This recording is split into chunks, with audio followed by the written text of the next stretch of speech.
Hello, my beautiful audience. Welcome to a discussion episode here. This topic is trending now.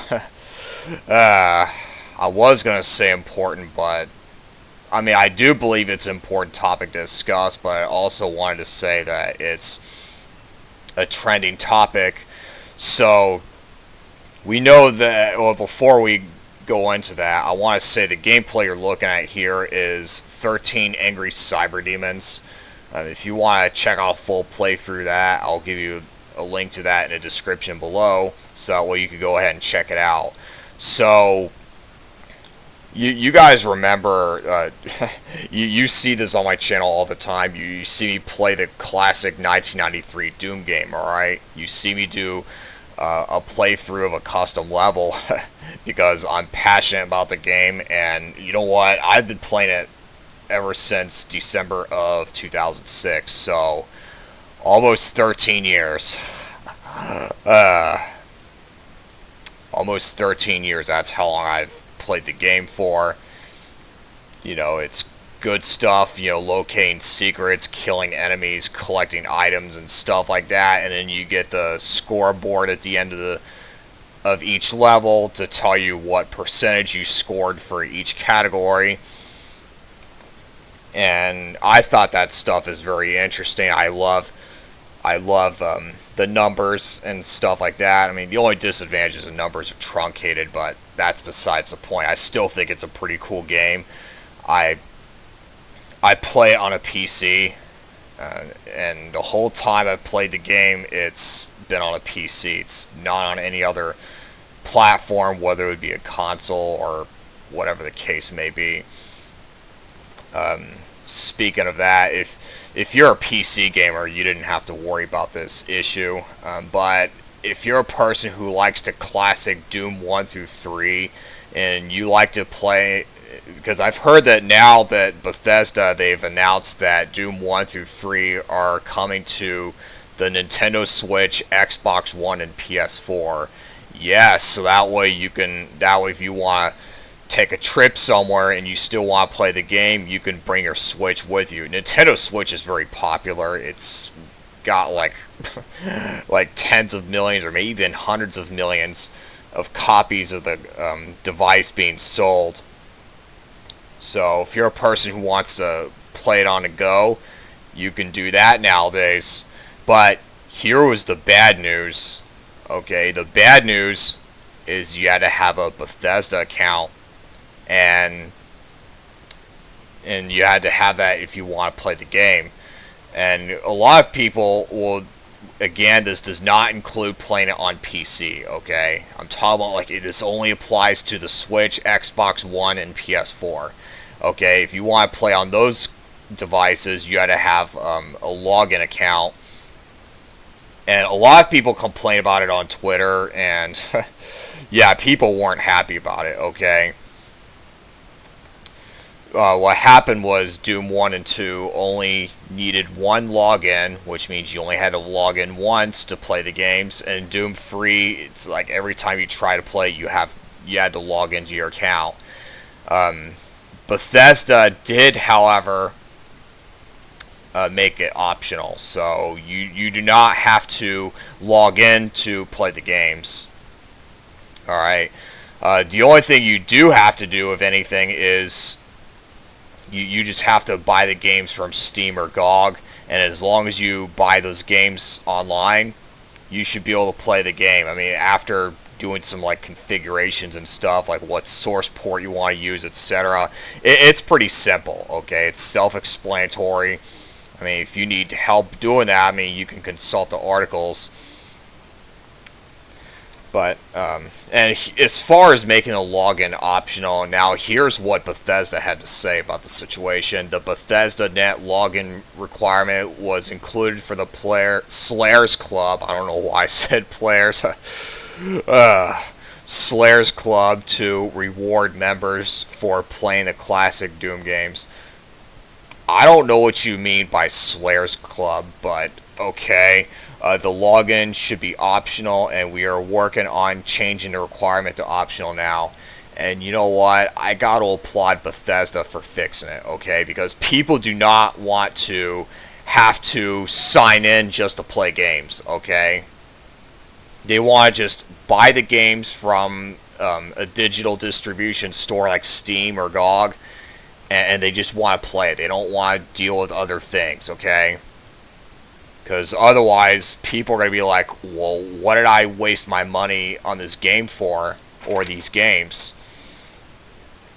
So, now look, I get you're trying to protect your games. I get that, okay? I want to see you make money, but the way Bethesda implemented their DRMs, it's not the way to do it, because it's going to turn people away from buying the games, which would cause the company to lose out on a lot of money.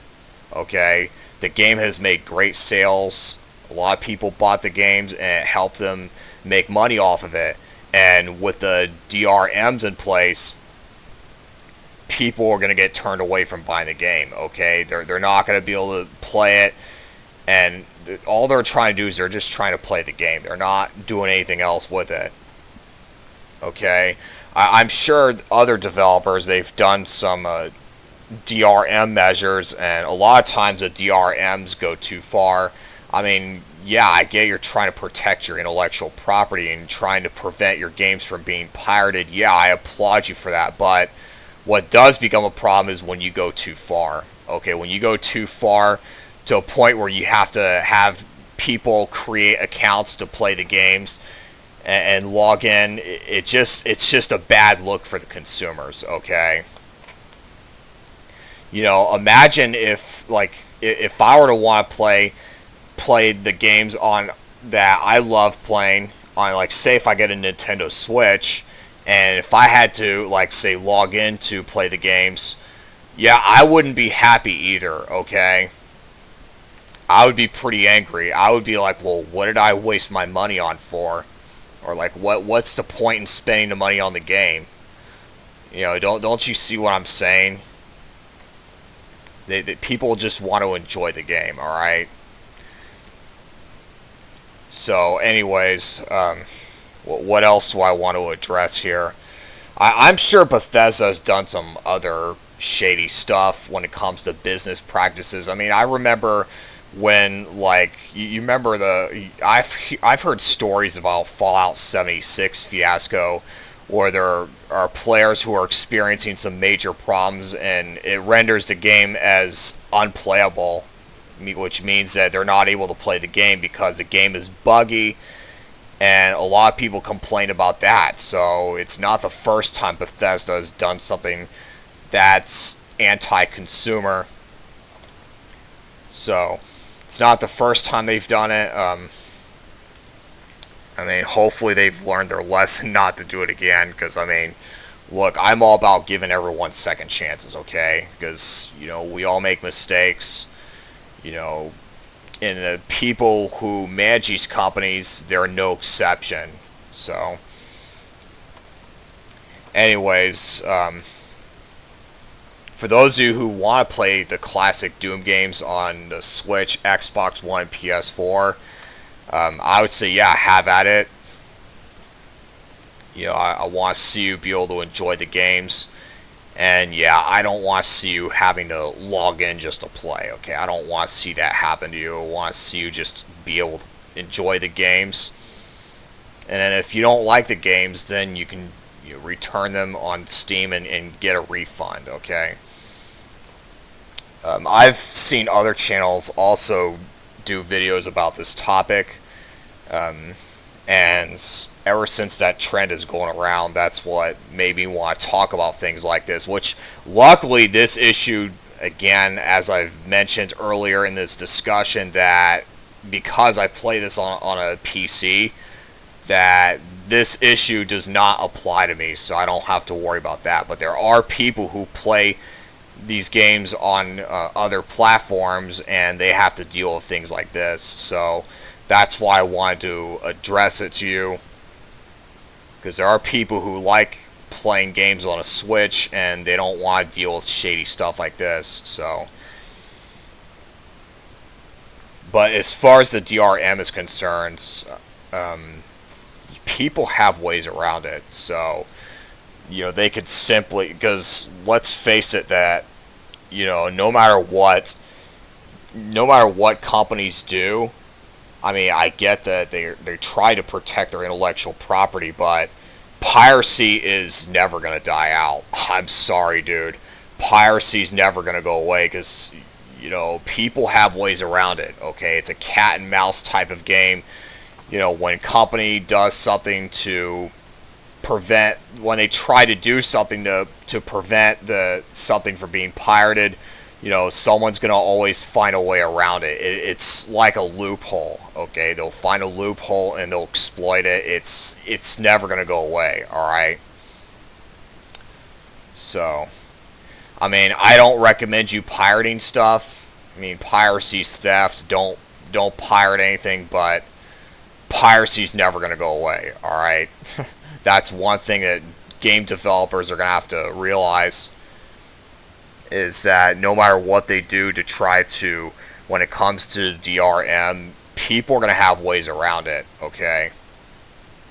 So, anyways, if you enjoyed this discussion, make sure you leave a like. If you have any thoughts about this, leave them in the comments section below.